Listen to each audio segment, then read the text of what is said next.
You smile, you say you are fine, you go through your day, tick off your tasks, maybe even laugh at something, and then 2 a.m. comes and you are lying in the dark and something just harsh. Not a physical pain, something deeper, something you can't quite name. Maybe it's grief you never fully process. A relationship that ended and left a hole where a person used to be. Childhood wounds you thought you had grown, but that keeps showing up in how you react, how you withdraw, how you love. Here is the truth nobody says out loud. Most of us are walking around half healed. But we put bandage over the wound, keep moving, and it calls strength. But what we actually did was carry the weight of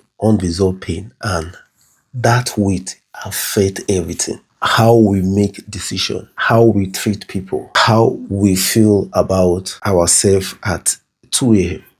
Today, we are going to talk about emotional healing, not the surface level kind, not just journaling and self care Sunday, but the real work, the kind that actually change you. Stay with me. This one is for you. Now, I will bring them into section, and this is section one: why emotional wounds don't heal on their own.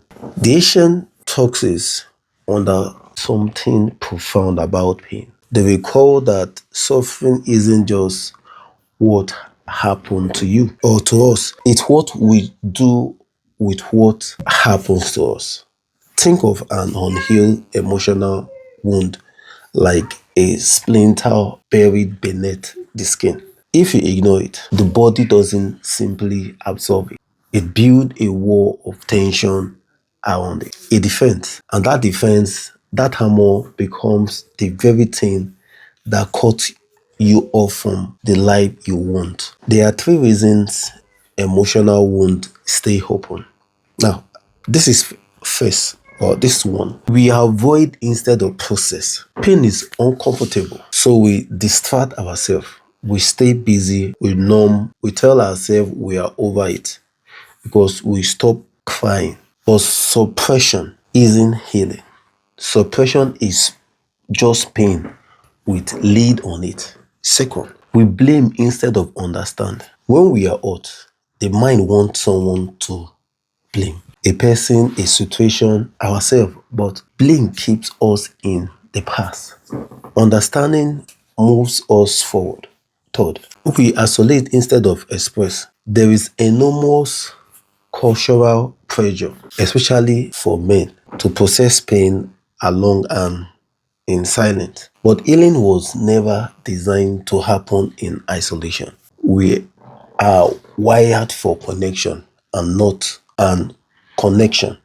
Honest vulnerability connection is one of the most powerful medicine there is. Section 2. The five stages of real emotional healing. Real healing isn't linear. It's not a checklist, but there are recognizable stages that the human physics moves through, and understanding them helps you know where you are. Stage 1: acknowledgement. Before anything can heal, it must be seen. This means sitting with the honest question: what am I actually carrying? Not the story you tell at dinner party.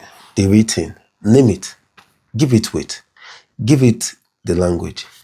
Write it down. And if you have to say it loud in an empty room, I am hurt, because that single act of no acknowledgement begin to release the pressure.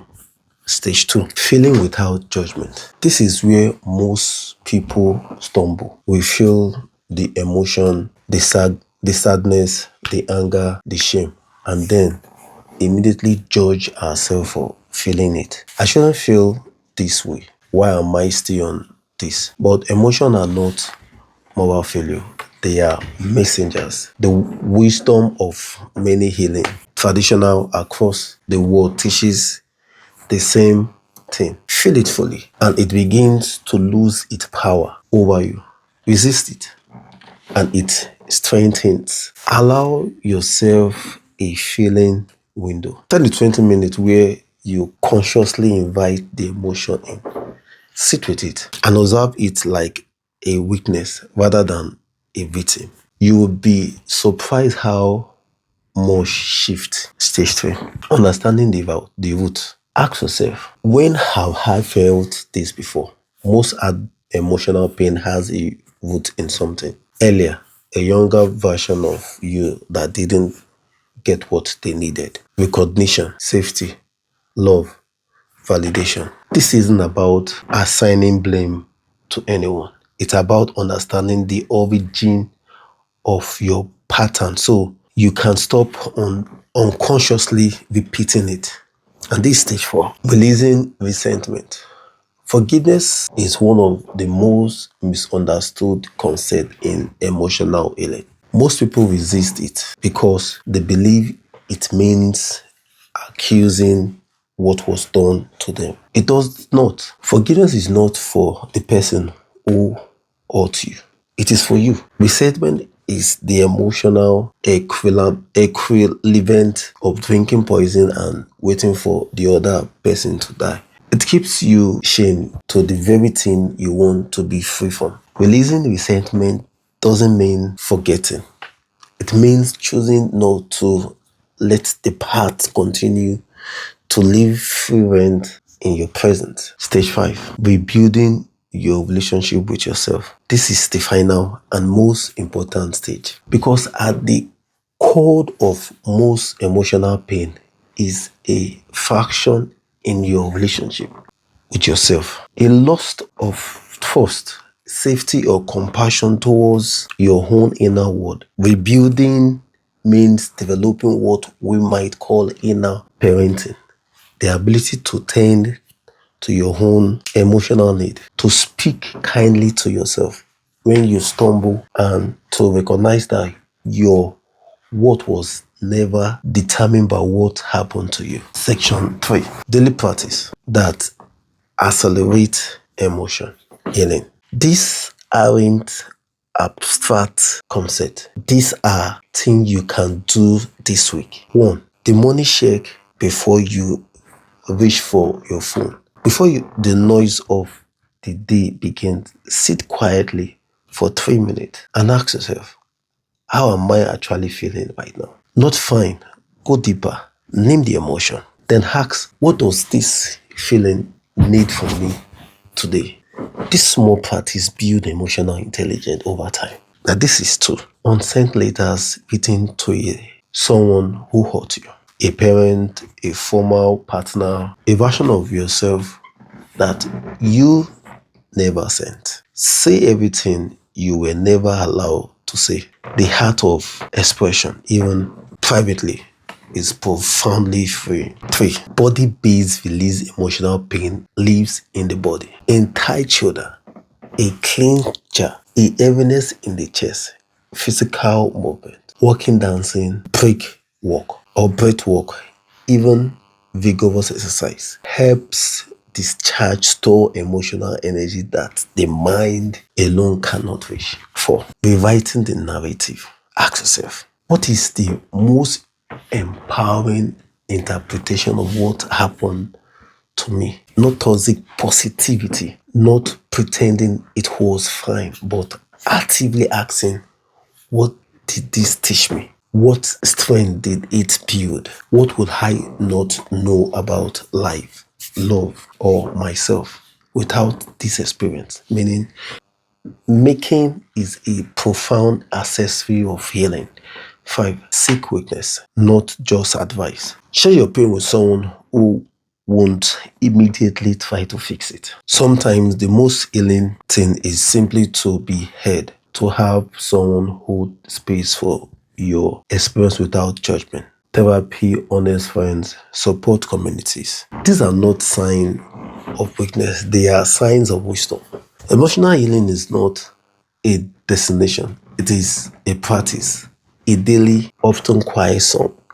often sometimes uncomfortable heart of choosing yourself, choosing your own freedom over the familiar weight of old wound. You are not broken, you are becoming. And these are profound difference between the two. Now, here's what I want to do. I want this to be more than a video. I want this to be a community. So, here's my question for you in the comment.